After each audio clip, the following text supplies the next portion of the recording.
గతం అనేది rear view mirror లాంటిది. దాన్ని అవసరమైనప్పుడు మాత్రమే చూస్తూ ఎదరికి డ్రైవ్ చేయాలి. దాన్ని చూస్తూ డ్రైవ్ చేసుకుంటూ పోతే యాక్సిడెంట్లు అయిపోతాయి. ఇలాగే అవును నాన్న, ఈ ఏజ్లో అలాంటి డ్రైవింగ్ నీ హెల్త్కి మంచిది కాదని నీ లైసెన్స్ లాక్కొని మరీ ఇంట్లో కూర్చోమని చెప్తున్నా. ఓ తండ్రి సేఫ్టీ కోసం కొడుకు చేస్తున్న ప్రయత్నాన్ని పాజిటివ్గా తీసుకొని ఫీల్ అవ్వద్దని మనస్ఫూర్తిగా కోరుకుంటున్నాను.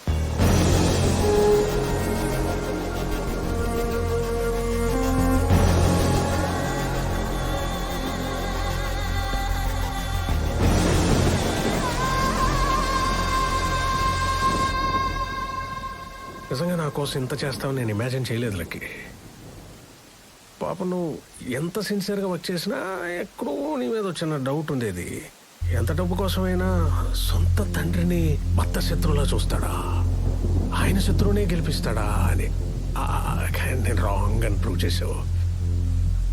నీ కమర్షియాలిటీ ముందు ఎలాంటి రిలేషన్షిప్ అయినా వేస్ట్ అని నిరూపించేసావయ్యా.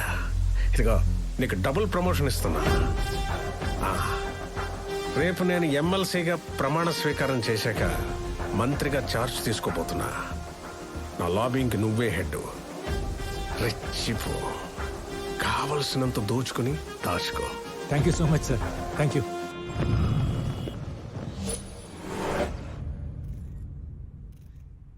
వివేక్ వర్ధన్ అనే నేను శాసన పరిషత్ సభ్యుడిగా ఎన్నికైనందున అయిపోయింది కదా సార్. చదవండి ప్లీజ్. భారతదేశ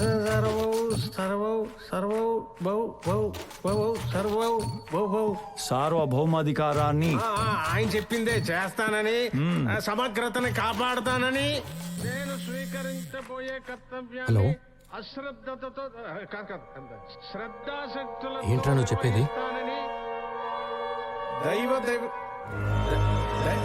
ఆపండి.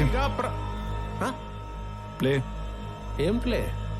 ప్రముఖ పారిశ్రామికవేత్త మరి కాసేపట్లో ఎమ్మెల్సీగా ప్రమాణ స్వీకారం చేయబోతున్న మిస్టర్ వివేక్ వర్ధన్ ఇంట్లో లభ్యమైన మృతదేహం. ఆ మృతదేహాన్ని క్యాబ్ డ్రైవర్ ఇస్మాయిల్ దిగా గుర్తించిన పోలీసులు.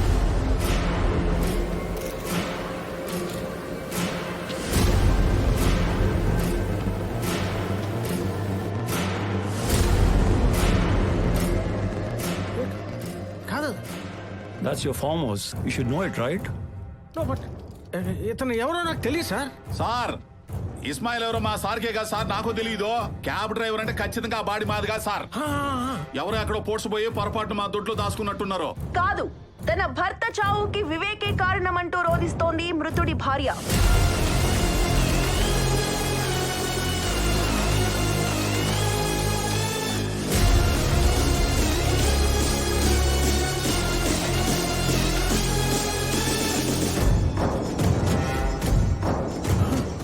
దివాకరం, ఎవరిని తెచ్చావురా? అమూల్య, ఆ సచ్చినోడికి పెళ్ళది ఎలా ఇద్ది? నువ్వు వెళ్ళడుగు. ఉండి దీన్ని పని చెబుతున్నా. She's your wife, right? ఇదంతా ఏదోలా ఉంది. ముందు ఈ paper. No. Wait. Let her speak. ఆ వివేక్ నా మీద కన్నేసి నా భర్తని కొట్టి చంపి తన్ని పెళ్లి చేసుకోకపోతే నా కూతుర్ని చంపేస్తానని బెదిరించి నన్ను షాదీ చేసుకున్నాడు. లేదు, తన అబద్ధం చెప్తాను సార్. చూడండి, ఆ వివేక్ పిఏ దివాకరం ఫోన్ చేస్తున్నాడు.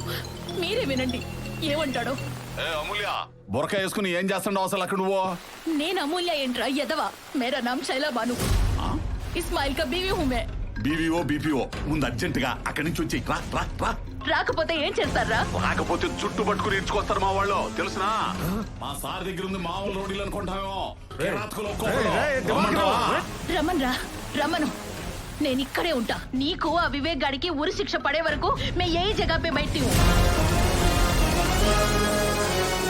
ఏంటే తొక్కలో ఒక శవాన్ని పెట్టుకుని ఓ రెచ్చిపోతున్నావో? అటువంటి 20 శవాలను పూడ్చిన చెయ్యిదే. మా సార్ కనుసైకి చేయలే గానీ గడ్డి మేత కోసినట్టు పేకలను కోసి పూడ్చి పెడతా. రేయ్, నీ బెదిరింపులకి భయపడే బేగం కాదురా ఈ శైలాబాను. ఇదిగో బొంబాయి శైలబాను, మర్యాదగా అక్కడి నుంచి రాకపోయావో నైట్ కి మీ ఆయన పూడ్చిన ప్లేస్ లోనే నువ్వు ఉంటావు.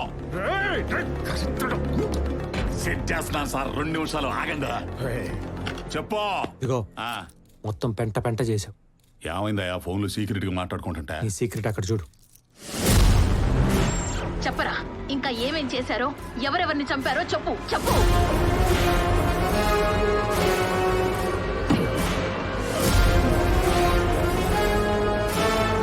హలో, ప్యారగాన్ చెప్పులు షాపా? కొండ ఐస్ క్రీమ్ మీద చెర్రీ పండు ఏమైనా ఉందా? గుండె ఐస్ క్రీమ్ ఉందంట, కావాలా? నేను కంప్లీట్ నేను చదివేస్తాను. జైలుకి వెళ్ళి చదువుకోండి. జైలుకి వెళ్ళి చదువుకోండి.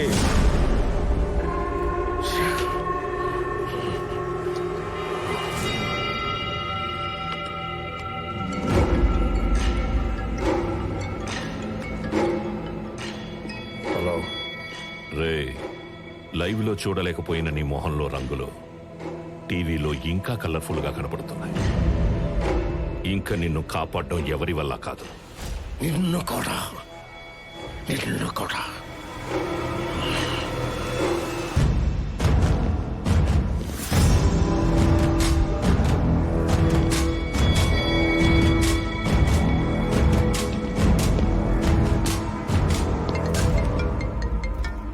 హలో,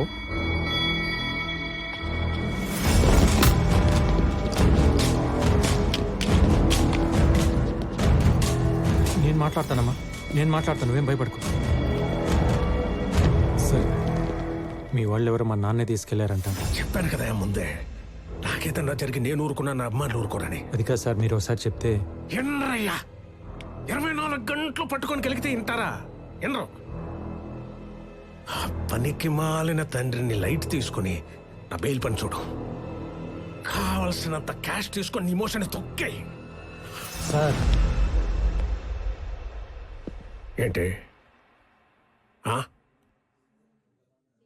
ఆ క్యాష్ ఏదో అన్నారు కదా, ఒకసారి ఫిగర్ ఎంత ఫైనల్ చేసేసి.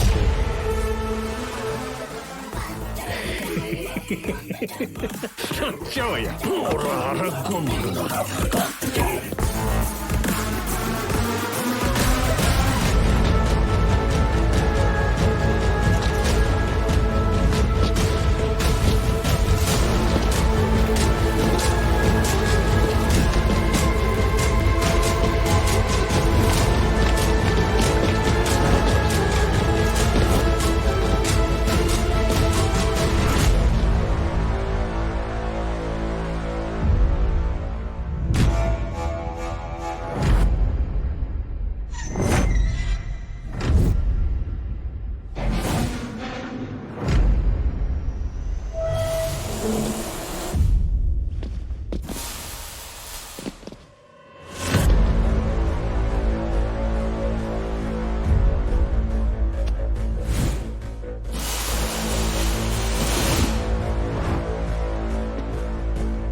చెప్పులకి బెయిల్ ఎంత వరకు వచ్చింది?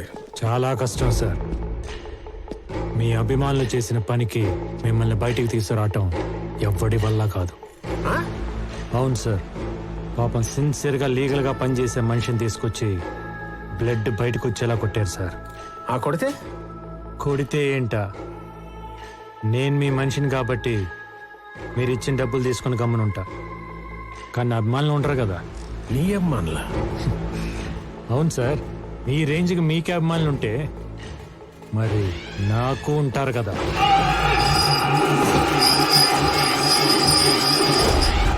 Hard core fans.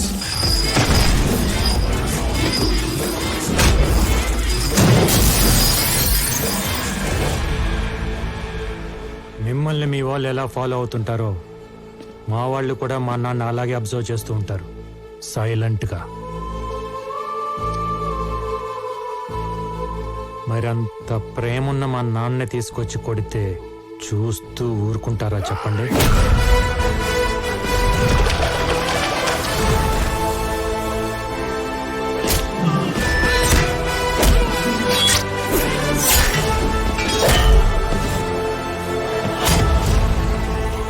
అందులోనూ అభిమానులంటే మీ వాళ్ళలాగా ట్విట్టర్లో ట్విట్లు వేసుకొని ట్రోల్ చేసుకునే సోషల్ మీడియా బ్యాచ్ కాదు సార్. ఆంధ్ర నైజాం సీడెడ్ మాస్క్ అమ్మ మొగుళ్ళు. నోట్లో పానేసుకొని షర్ట్ మడత పెట్టి దిగితే కట్అవుట్లు ఇరగాల్సిందే, ఫ్లెక్సీలు చిరగాల్సిందే.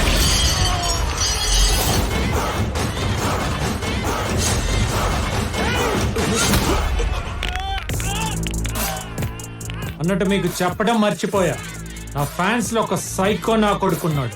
వాడికి మా నానంటే మరీ పిచ్చి. ఈ లచ్చిగాడి కత్తి పట్టుకొని మా నాన్న పడవటానికి వస్తే వాడిని కొట్టాడు చూడండి. మీరు అలాగే లైన్ లో ఉండండి సార్, చెప్తా.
స్కెచ్లు మీ దగ్గరికి వచ్చింది లైఫ్ సెటిల్ చేసుకోవడానికి, కానీ ఓల్డ్ రివెంజ్ ఫార్మాట్ స్టోరీ లాగా మా నాన్న పగల క్యారీ చేసి ప్రెసెంట్ నా కెరీర్ని పాడు చేసుకోవడానికి కాదు.